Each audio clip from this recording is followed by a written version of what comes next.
It's eye-opening, to say the least. Watching something that hasn't been seen in his lifetime, one clip at a time. Declared missing in action from that date, and until the Viet Cong American Christmas Day meeting, his fate was unknown. While digitizing film that once aired on WGAL, Adam Omar discovered the story of Donald Glenn Smith. Donald appeared in reasonably good shape. I had to just break down and cry, but we didn't expect it. This is the Smith family in 1969, reacting to the news that their son, who goes by Glenn, was coming home.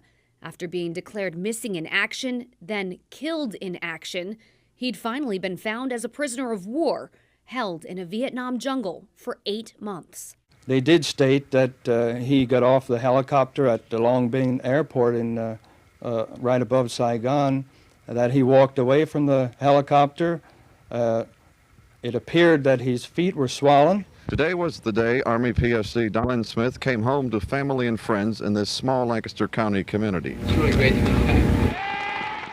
Once back in Akron, the entire town greeted him and even named a day after him. But where is Glenn Smith today, 52 years later? I have PTSD, so, I think of that every day. We found him in Lebanon County, and before we even got the chance to tell him about the film we rediscovered and the process of digitizing it, he had something for us. That's why I was wondering if you guys had any people that could convert this into like a DVD or had the equipment to do that.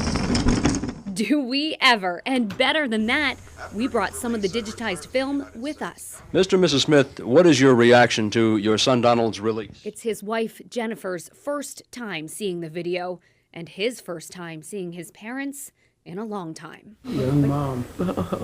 Both have since passed, but the Christmas before his mom died, The whole story, the newspaper articles are in there. she gave him this book. But I think, you have to remember, even if the bad things, you have to remember them. It's part of our life. When you got people locking you up and sticking guns in your face and smacking you around, and it's just stuff you never forget. Glenn was a military police officer serving in Vietnam in May of 1968 when he was attacked in his bunker and woke up in a cave. 2 other men he'd been with were killed, and his life was threatened many times. He lost toenails. All that people don't really know all the little details, the suffering. But in January of 1969, after turning 21 in confinement, Glenn and 2 other Americans who were also prisoners of war were finally freed. We just got in that helicopter and took off, and it was like, I was like, I couldn't believe that, really. Couldn't believe it. His main interests now are to get home, relax with his car and his record collection, and find out just how great it is to be back in the world. He no longer has the car or record collection. You're welcome back in Akron. And that homecoming celebration, I was dreading it the whole way up the turnpike. Oh, he could have done without that. But every piece of this preserved video, he does want you to see. People aren't learning about this stuff now. yeah. They just kind of swept a lot of this stuff under. And you talk to some of these young kids and tell them where you were, they said they don't even know what it was. Thankfully, he's still around to tell his story.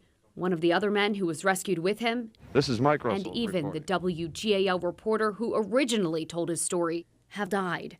And if it wasn't for this project to digitize WGAL's old film, you would have never even heard of this guy, right? No, never. their incredible stories may have died with them. Donald Glenn Smith has come home. Katelyn Smith, WGAL News 8.